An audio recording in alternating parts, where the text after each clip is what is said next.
A very good afternoon to everyone. A very good evening. A very good afternoon to everyone. This is Pooja Sharma and I am an assistant professor in Ajikumar Garg Engineering College. So prior to this topic, I was discussing programming for problem solving using C programming language. So prior to this lecture, we have already discussed about loops. Let us see. We were discussing about loops. What are they for loop? What is the while loop? What is the do while loop? We were discussing all these topics. So we have already discussed about for loop, while loop, do while loop. So I hope we have already discussed these. So we know what are entry control loops and what are the exit control loops. If you have any doubts, you can ask anytime. So this is all we have studied about. So these were the syntax and this was a program we were discussing why we call for loop and while loop as entry control and why we call do while as exit control loops. Obviously we discussed all these things. So for what kind of problems we use for loop and for what kind of problems we use while loop, this is a major problem. So in what sort of problems we use for loop and in what sort of problems we use while loop. So basically, the problems in which we know prior how many times the loop should be executed. In such problems, if we know this in prior how many times the loop should be executed, and if we know this thing in prior, then it means we should use for loop. If we do not know how many times the loop should be executed, for such problems we should use while loop. Let us say we have a problem. The problem is to print the table of any number, right? To print the table, to print any pattern. For printing the table, we should use for loop. For printing the pattern, we should use for loop. But for problems like we do not know how many times the loop should be executed, the problem is to find the sum of digits, to check whether a number is Armstrong or not, to find the reverse of a number. Let us say for such problems, what sort of loop, what kind of for such problems, what kind of loop we should use. See, to find the sum of digits, if the number entered by user is 123, so sum of digits should be 6. If the user has entered 1, the sum of digits should be 1. If the user has entered 42, the sum of digits should be 6. If user has entered 2, 4, 2, 4, the sum of digits should be 12. So in such problems, the loop, so if we see 123, so first of all we will fetch the 3, we will fetch this 3 variable and add, then we will fetch 2, add 2 to 3, we will fetch 1, add 1 to 5. And this is how we get the solution 6. So in such problems, we do not do, see in this problem 123, the iterations were done 3 times. In this, the iteration was done 1 time. In this, iteration was done 2 times. In this, the iteration was done 4 times. So we do not know what sort of problem the user is going to enter. So we do not know how many times the loop would be executed, because it depends on the number. But when we know this thing in prior, that we need to print table of 2, table of 4, we know the loop should be executed, the iterations should be done n number of times. So for such problems, we use this. After this, let us come to the infinite loop. So what does infinite loop means? When a loop, it executes endless number of times. It is printing the same value n number of times, the infinite number of times, then we call it as infinite loop.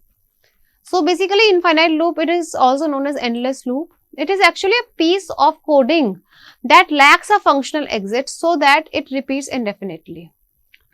So infinite loop, it occurs when a condition is always evaluates to true and it is usually an error. Let us take this example. For, right? This says this loop will run forever. So this is an infinite loop. First of all, there is no condition. No condition. And if we have not entered any value, any condition here, so first of all, there is no initialization. If we have not entered any condition here, then it will eventually return any non-zero value and the condition becomes true and it will print this loop will run forever. This loop will run forever. Then no updation, Again the condition is true, we have not entered any condition, and it will keep on running. So, right? Let us take an example.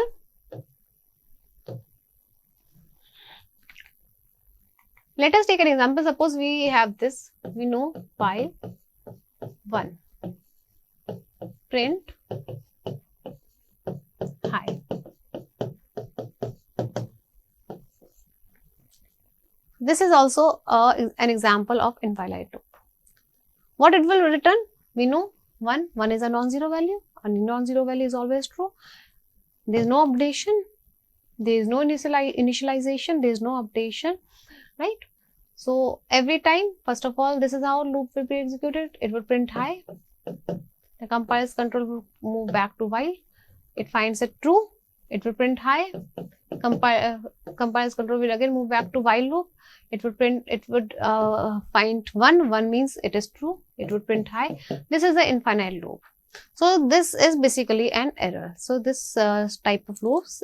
So we should, defend ourselves from not entering inside the infinite loop. What are the drawbacks of infinite loop basically? First of all, after the loop, it would not execute other statements after the loop. So this is how we call it as infinite loop. Why? How to detect if we have entered inside an infinite loop? First of all, we have to mention, if we are mentioning any condition, we should mention such a condition which should meet an end. We should enter such a condition which has some end. If we have entered I equals to 10 and the condition, it becomes I plus plus. So at some point, the value of I would become from 1 to 10 at some point, because we have entered I plus plus. If we would, instead of writing I plus plus, if we have written I minus minus. So first of all, the I would become 1. For I equals to 1 condition, 1 less than equals to 10, condition is true. Then minus minus, I becomes 0, 0 less than equals to 10, the condition is true. Then for minus 1 less than 10, condition is true. So for all the less than values, for all the values which are less than 1, the condition would always be true. And obviously, since we have updated the value in decrement order, we have updated the value of I in decrement order, then the condition would always become true. So we need to keep this in mind, what initialized value we have entered, what condition we have entered, and what sort of updation we have entered. So this is all these things are supposed to be kept in mind. So this is how the infinite loop works. So they are major. So this was a major error in infinite loop. Usually, new students usually do this errors. They sometimes forget to enter the initialization value, the conditions, and the updation. So updation is mandatory. Updation is necessary. Usually, they do this. These type of mistakes when they do while loop.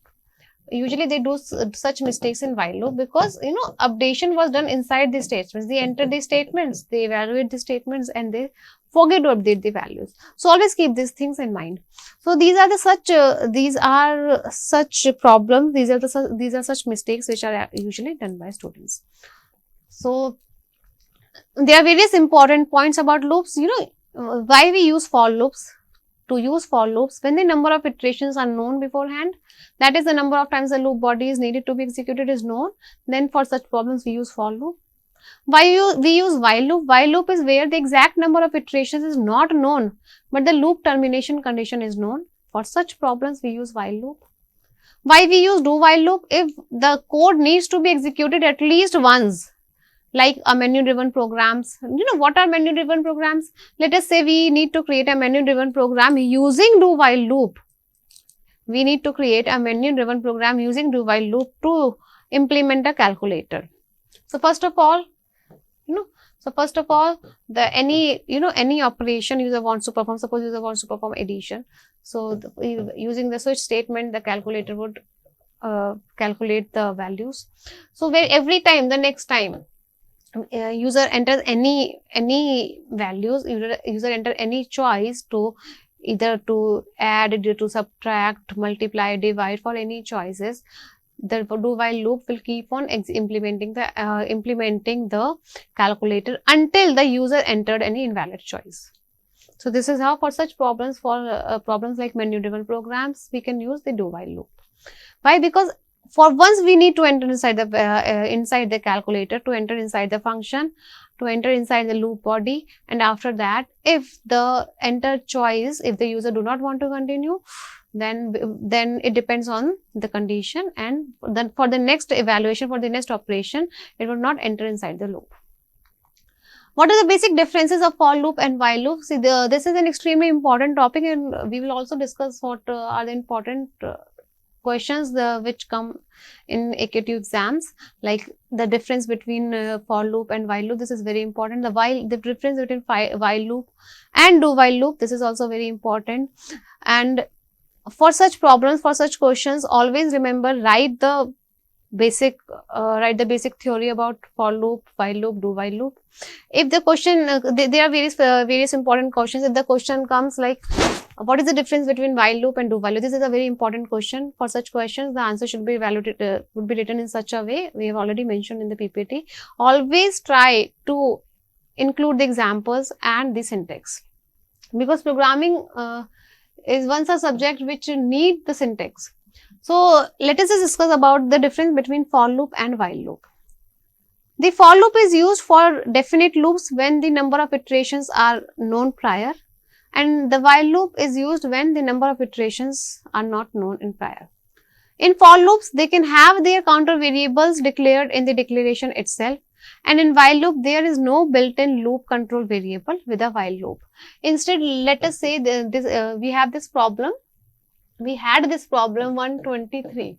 How to resolve this problem? Let us discuss this topic. How to resolve?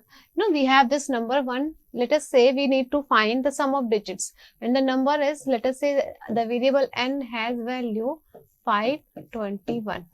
We need to find the sum of digits. So how, to finding the sum of digits, we need to fetch each and every digit every time. Let us take a variable r.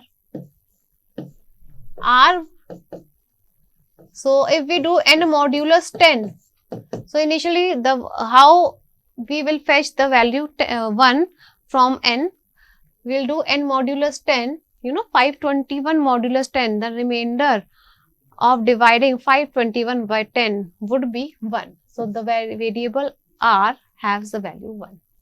After that, let us take a variable sum whose initial value would be 0. Why we had entered the initial value of sum is 0, we will discuss right away. So, we will do this, sum is equals to sum plus r. So, initially the value of sum would become 0 plus r means 1. After that, the n variable should be updated. We have already fetched and used the 1. After, we need to fetch the 2, the value 2 to add. So, we will convert n to n by 10. So, we will change the value of n. From 521, it will change to 552. So, this is what the updation is here. So, for such problems, we use while loop, because we have updated the value of n to 10, right. Then, the next time, the r would become n modulus 10. Now, value of n is 52. 52 modulus 10, the value of r would become 2. 52 divided by 10, the remainder is 2. Then sum is equals to sum plus r. Sum has already value 1. 1 plus r means 1 plus 2 means 3. Now n is equals to n by 10. Now 52 divided by 10 would be, the quotient would be 5. So n has value 5.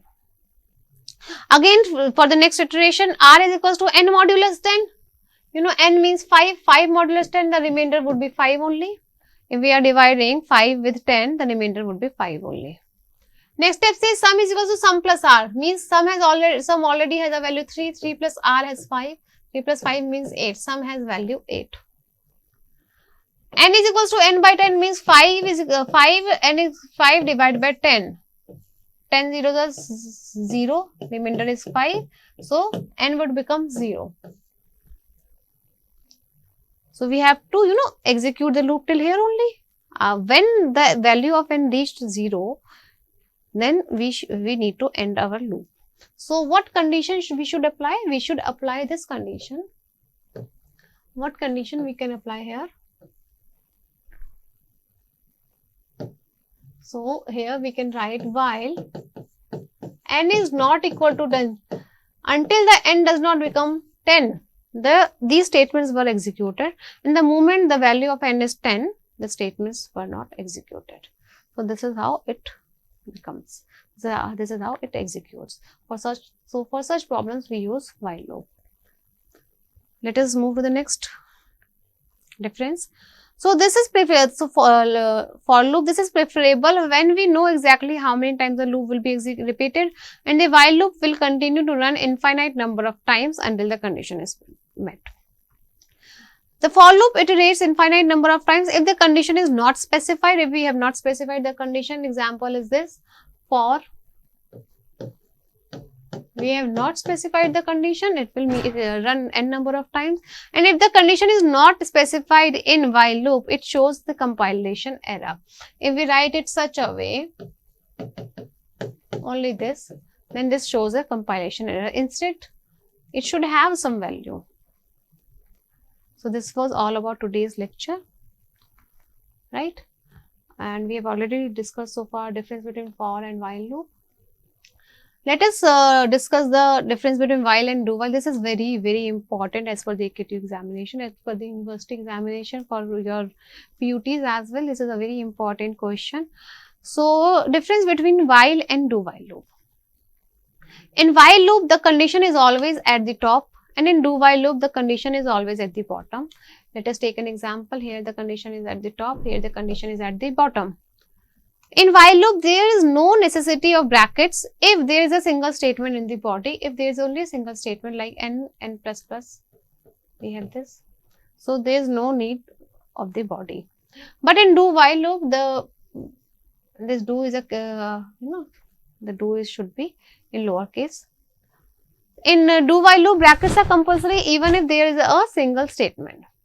In while loop, there is no semicolon at the end of the loop. We have already discussed this so far. Usually, students do this mistake. They put semicolon and the marks were deducted. And always in do while loop, there is a semicolon at the end of the while. Let us move to the next point. Computer executes a body if and only if the condition is true in while loop, obviously. And this should be used, the computer executes the body at least once even if the condition is false. We have discussed this so far. The while loop, this should be used when condition is more important, and the do while loop should be used when the process is more important. Like examples are, if we have to evaluate the menu driven programs using do while loop, because we need to enter inside the menu at least once. This while loop, this loop is also referred as entry control loop, and we also call do while loop as exit control loop. We also call while loop as pre-checking, and we also call do while as post-checking. And these are the syntax and the examples of while and do while loop. I hope this is clear to everyone. So this is all we have discussed so far. We have discussed the while loop, we have discussed the for loop, the do while loop. In what sort of problems we use for loop, while loop and do while loop, all those type of problems. We have discussed the type of errors. Basically, usually the infinite loop is executed. So, all these types of problems we have discussed so far. What type of questions are asked in exams? Basically, the type of questions are to print the table, to print the patterns. Such problems, such questions are asked. Do not get confused with conditional statements and control statements. See, conditional statements are if, else, nested, if, else, switch. All these are conditional statements. If the question comes, what are the control statements? You have to discuss for loop, while loop, and do while loop. For such problems, such type of solution should be there. Always try to represent the flowcharts, the syntax, and one example if any theoretical question is being asked. And for any program, always write the program with the solution in exams. So this is all about today's lecture. I hope this is clear to everyone. If you have any doubts, you can ask.